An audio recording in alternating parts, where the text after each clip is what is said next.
kuwasaidia wachezaji ili pamoja na uchovu walionao kusaidia kupunguza kwa kiasi kikubwa ili at least wawe katika hali fulani ya utimamu wa mwili kabla ya kufikia mechi husika. Kwa kuna recovery procedures ambazo tunazifanya ambazo kila mchezaji anayetoka national team tunaangalia ametumikaje, amecheza kiasi gani, distance ya kwa kiasi gani, na kila mtu anakuwa na special program kwa ajili ya kupunguza uchovu wa mwili. Kwa hiyo tumepokea na ni changamoto ambayo tunaweza kuiface na tunaweza kukabiliana nayo vizuri, kwa wananchi wasiwe na shida, na tunajitahidi kuwafanya wawe tayari kwa ajili ya mechi ya kesho, kwa sababu ni nchi jirani na pengine hali ya hewa inakaribiana na hali ya hewa ya kwetu. Kwa hiyo tunategemea tu kuwa na hali ya hewa nzuri na itakuwa si changamoto sana kwa wachezaji wetu kwenye kuperform siku ya mechi yetu. Kwa sasa hali ya wachezaji wetu karibia kila mchezaji yuko salama. Tuna mchezaji mmoja tu ambaye anarejea kutoka katika majeruhi ambaye ni Clement Mzize na taifa yake tulishatoa, possibly yuko 60% mpaka 70 fit, lakini tutaangalia kwa bado tuna siku kadhaa mbele, tutaona tunaweza kupush mpaka kufikia kwa 80% ngapi yeye kuwa tayari, lakini most likely tunategemea mwanzoni mwa wiki ijayo anaweza karejea vizuri kwenye kikosi pamoja na wengine, lakini Mungu akisaidia akapata recovery mapema, basi hata mwisho wa wiki hii tunaweza tukamtumia tukaona kutokana na jinsi atakapokuwa tayari. Wachezaji wengine wote wako salama, hamna mwenye majeruhi, ni majeruhi madogo tu ambao yanatokea katika kila siku katika mchezo kugongana, lakini tofauti na vile hakuna mtu yote ambaye ana majeruhi ya kumfanya awe nje. Moses Tutuyo, daktari wa wananchi Young Africans, kizungumzia issue nzima ya hali za wachezaji wao. So far Mzize ni asilimia karibu 70. Anaweza akatumika weekend ama situmike. Lakini ana weekend ni ngumu. Hizi asilimia zinatimwaje? Mimi napata shida sana. Asilimia jinsi tunavyozipita uwanja asilimia 75. Sasa hiki mambo ya kitaalamu. Hiyo kitabibu zaidi hiyo. Imepimwa kitabibu. Hiyo sio foto kama ya kwako kocha. Hiyo kitaalamu. Hiyo kitaalamu. Wote tunamsikia hapa. Anazungumzia issue nzima ya kwamba kwa upande wao wanachokifanya ni kuhakikisha kwamba wanaandaa program za kupunguza uchovu ili waweze kumudu ratiba ya mechi za klabu kutokana pia na timu za taifa. Na sote tumeshuhudia baadhi ya wachezaji, na si Yanga tu lakini pia Azam, kwa timu zote shiriki kwa Tanzania, kina Gego, Singida, Simba Sports Club, kina Pinpin Kamara walikuwa huko japo si sehemu ya kikosi kilichosafiri. Kwa hiyo ukijaribu kuangalia ni mmoja unavotoa wachezaji kutoka Club Bravo kwenda national team, maana yake umeonyesha ukubwa fulani. Ni ukubwa. Kwamba bwana wewe tumeshakuona ni sehemu ya kutengeneza ubora wa timu yetu ya taifa. Bila shaka. Hiyo ni issue ya kwanza. Maana Prison hawezi kulaumu maana hajatoa mchezaji yote. Hawezi. Sio Mbeya City, sio nani, wote hawezi kulaumu na wachezaji. Tuamini pia soka letu kwamba limepiga hatua hapa tulipofikia. Ni kweli. Na ndio maana inafikia pala kitengo cha tiba ama timu wakati mwingine zinalalamika kwamba game ni nyingi, mtu atoka national team unarudi unakutana tena na game nyingine za ligi, na tunapima vipi kwamba soka letu pia limekuwa kwa mujibu wa ratiba hizi? Ni walisia soka limekuwa, unajua mambo soka kama ni mageni, kwa maana hizo michezo sio mipya, hakuna shindano jipya ambalo limeongezeka. Ukiacha African Football League ambayo haijarudi tena bado ule mwaka mmoja.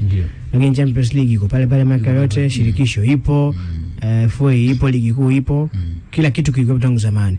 Lakini utofauti ni kwamba sasa hizi timu wanafika sehemu fulani.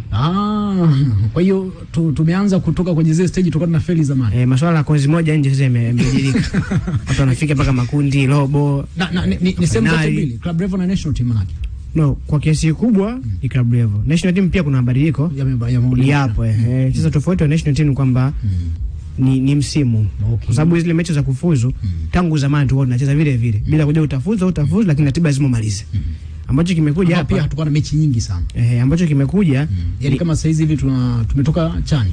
Tumetoka chani tumeenda qualification hiyo kuja ya World Cup. Kutoka hapo tena tunaingia sijui kuna AFCON inakuja. AFCON inafuata. Baada ya AFCON ikiisha kuna qualification na AFCON inafuata. Kwa haya matukio hatakuwa nayo kiasi hicho. Na hii pia imekuja kutokana na ratiba ambazo zimeondikana, mchezo mingi inakuwa karibu. Ndio maana sasa hizi ni rahisi sana ratiba za CAF, nakuta AFCON ni ya mwaka huu lakini Afrika mwakani. 2025 ambayo inaanza Disemba 20 na. Achana hii ambayo iko sawa. Kwa mfano ile 2023 imefanyika 2024. Sahihi. Ukija kwa upande wa wanawake AFCON iliyofanyika mwaka huu ni ya mwaka jana 2024. Na mwakani kuna AFCON nyingine tena. Kwa mambo yako mengi karibu. Kwa kichobadilika kwangu mimi chani pia. Chani pia ilikuwa ni mwaka jana 2024 imefanyika mwaka huu. Yes, kwa hiyo kuna hiyo issue kwamba hizi timu zimeanza kufika mbali zaidi. Na hiyo kufika mbali zaidi pia imewafanya pia wawe na wachezaji wengi ambao wengine kwenye mataifa yao pia wanategemewa. Mfano Yanga akina Duke Abuya, akina Prince Dube Ukienda huko kwao kina Lasni Koma, kina Ekwa Celestine wanategemewa. Kwa maana yake unapofanya vizuri pia unakusanya talenti za mataifa mengine ambao huko wanategemea. Kwa hiyo tegemea tu hawa watu ikifika international break wataitwa tu wataenda kucheza huko. Kwa hiyo haya ni mambo ambayo bila shaka klabu saizi wanatakiwa kuyachukua kama changamoto. Yaani siwe tena issue ya kulalamikia kwamba international break wachezaji wetu wana timu ya taifa wanacheza sana, sio na michezo mingi, ndio maisha yapo hivyo. Saizi wana tabia kuishia robo finali. Ambapo ukiacha michezo ya hatua ya awali, ukijumlisha michezo kuanzia hatua makundi mpaka robo finali ni michezo 8. Itafika wakati hizi timu watakuwa kufika finali ni maisha yao ya kawaida. Kutoka group stage mpaka finali michezo 12. Kwa hiyo kama ashumu labda wewe ndio Al Ahly, kwamba kila mwaka wewe lazima ufike final. Kwa kila mwaka kuna michezo wastani wa kucheza finali. Yani kila mwaka maana yake wewe una michezo 12 ya Champions League. Ndio. Hapo tena una michezo 30 ya ligi. Kama pia FA ya ndani wewe unafika finali, hamna ipungue michezo 7 na kuendelea. Kwa ambao wamekuwa mabingwa mara kwa mara, wana mechi 5. Kwa mfano Yanga achukua mfululizo ile kombe. Wala ni mfululizo. Kwa hiyo tegemea tu michezo itakuwa mingi. Sasa hiyo ndio changamoto. Yaani unavozidi kuongeza ubora na mahitaji kuiongeza, changamoto kama hizi lazima ziwepo na ambazo huwezi kuziepuka. Cha msingi ni kukabiliana nazo kwa sababu ndio upo kwenye hiyo level ya ushindani. Kelele kama hizi huwezi kusikia labda Prison akisema, huwezi kusikia Messi kilalamika kwa sababu kipindi nyewe timu wachezaji wanaitwa, yeye ndio kwanza amekuwa relax.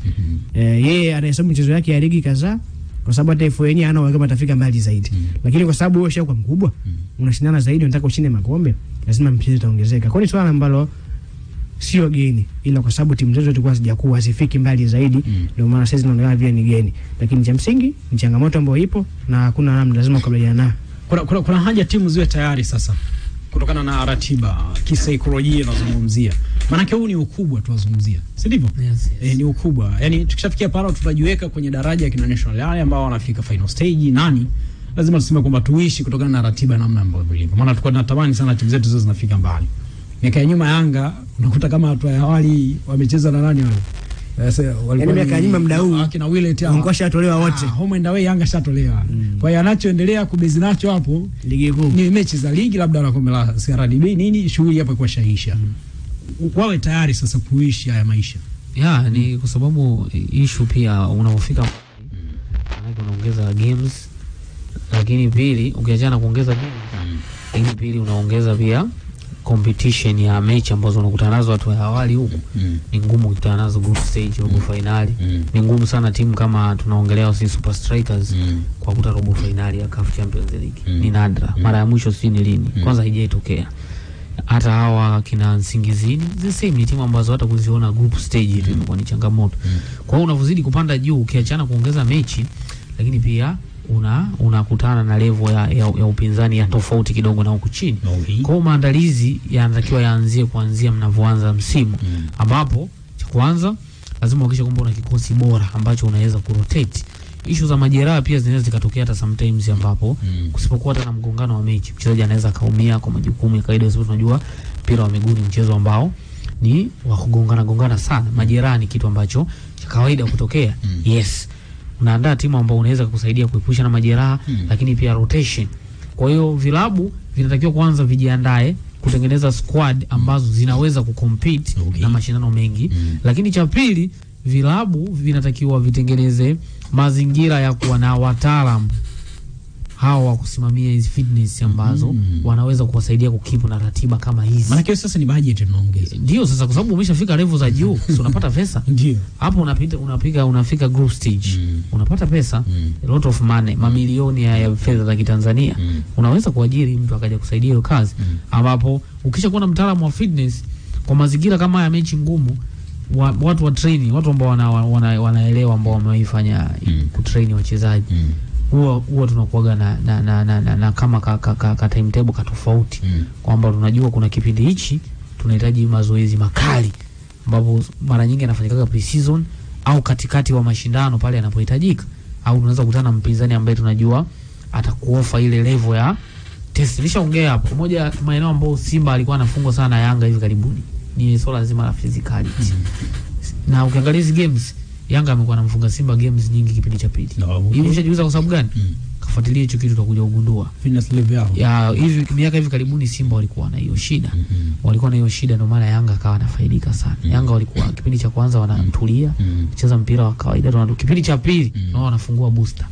Ndio maana unaona game za Simba na Yanga miaka hivi karibuni, game karibia 4 zinaisha second half zote kwa mtindo wa aina moja.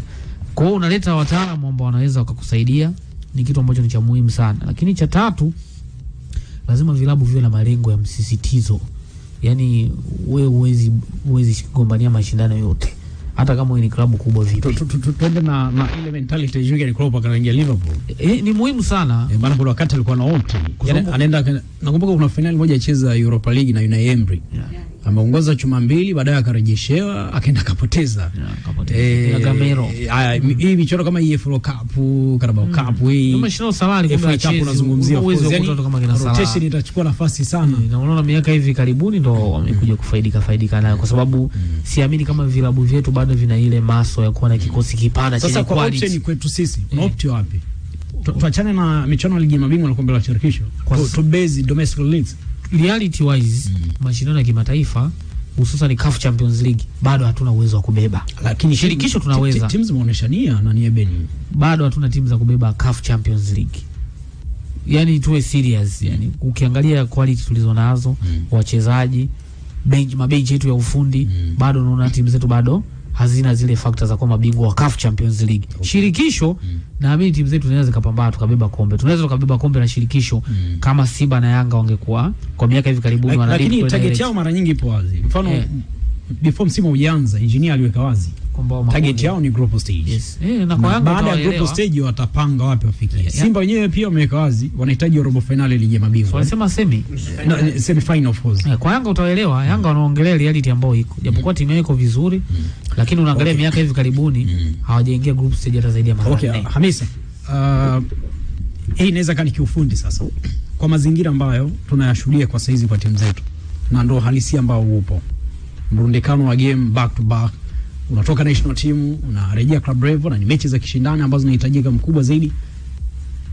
Hapa ndo tunapata picha sahihi.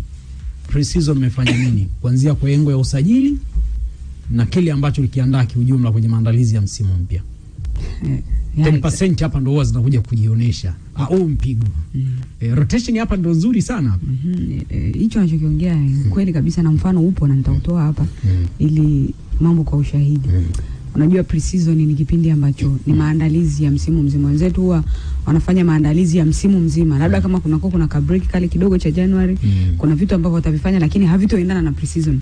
Ndio maana kuna baadhi ya video ambazo zilivuja za pre-season za timu mbalimbali wanapokuwa wanaandaa timu zao, hasa wanapoanza ile phase ya fiziki kwanza, wachezaji paka wanalia.